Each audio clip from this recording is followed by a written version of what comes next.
Yegona yaratquchi. Abduri Yer Muhammad Jaloliddin. Planlag'uvchi Sajiya Islom tadqiqot markazi. Mas'ul muharrirlari Dr. Abdul Aziz Rahmatullah, Abduvali Sayed. Korrektor Abduvali Sayed. Bat va muqov loyihalaguvchi A. Aqhon. Muqaddima. Islom aqidasi haqida. Nihoyat shafqatlik va mehribon Allohning ismi bilan boshlayman. Jimi madhiya bizni dinsizlik va aqidasizlik patqoqlaridan chiqarib, marhamati va ko'yinishi bilan hidoyat yo'liga salgan, o'zini tonish va o'ziga qulchilik ko'rsatish imkoniyati ato qilib, haq yo'lida yurishga muyassar qilgan Alloh taologa bo'lsin. Allohning rahmati va salimi ikki dunyo sardori, payg'ambarlar xotimasi va rahmat payg'ambari bo'lgan yo'lboshchimiz Muhammad alayhisalomga hamda u zotning oila tavalariga, hurmatli sahobalariga, shundaqla u zotning yo'lida yurgan va qiyomatga qadar uning yo'liga samimiyat bilan ergashganlarga bo'lsin. Islom aqidasi insoniyat tarixida samoviy din sifatida o'ttirg'a chiqqan, barliq dinlarning xotimasi bo'lgan bir mukammal dinning aqidasidir. İnsanlarning to'g'ri yo'lda yurishi va ularning baxt saodatli hayotda yashashini iroda qilgan Janobi Alloh bu dinning aqidasini bayon qilish va izohlashni o'zi ustiga olgan. Buni muborak kitobi Qur'on Karim va payg'ambari Muhammad alayhisalomning sahih hadislari orqali tushuntirishga kepil bo'lgan bo'lib, islom dinining asosi, uli va yadrosi mana bu islom aqidasida gavdalangandir. İslam aqidasi mavjudlikning eng chegish nuqtalarini yeshib beradigan, insonga hayotlik va o'limning sir asrorlarini izohlab beradigan birdan-bir haqiqatlar majmuasi. U insonga nima uchun aprida bo'lganligini, qayerdan kelganligini va nima uchun bu zaminda mavjud ekanligini tunutib qolmay, yana uning bu olamdagi o'rni, roli, vazifasi, g'oyasi va kelajagi haqida qanoatlanarlik tushunchalarni beradi.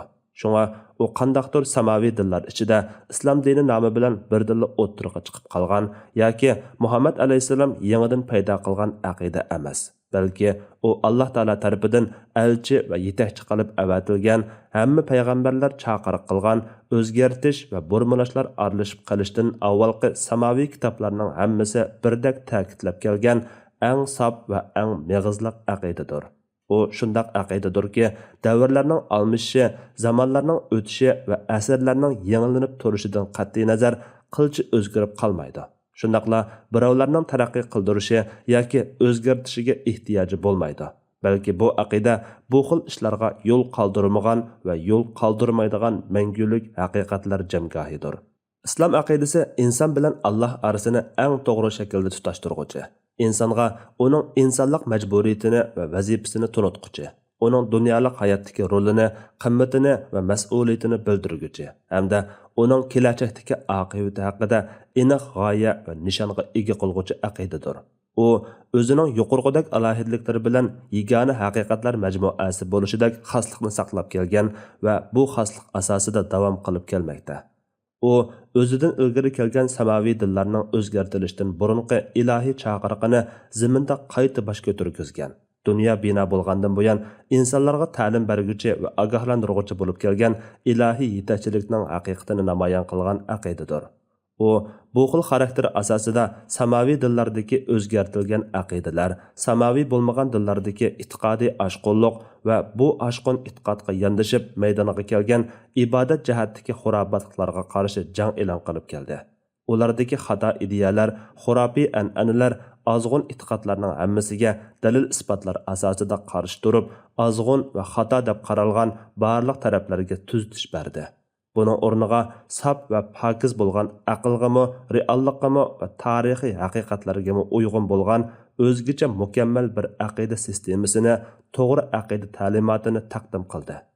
U yana insonni insonga yoki insondan o'zga biror jonliq yoki jonsiz shayga cho'qinishdan, qulluq ko'rsatishdan va asir bo'lishdan qutqazg'uvchi, ozod qilg'uvchi erkinlik dinning aqidasidir.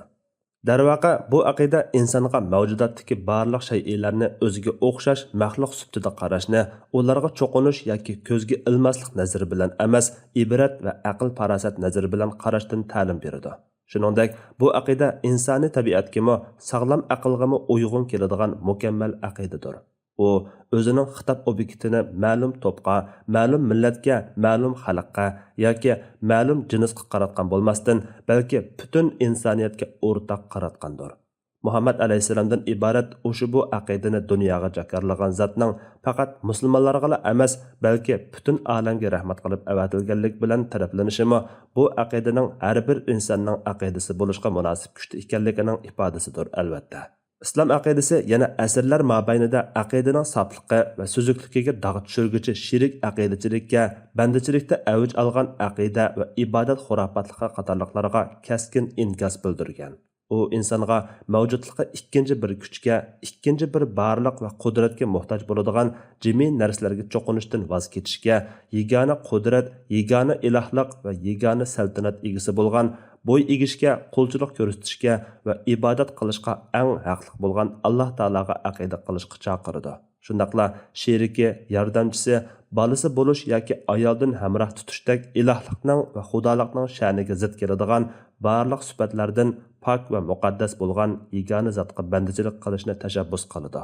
Darhaqiqat, aqidaning kishilik hayotga hamda ijtimoiy turmushga ko'rsatadigan roli va ta'siri sal qarg'usiz darajada muhim. Shundaqla bu bir munozara talab qilgusiz masala.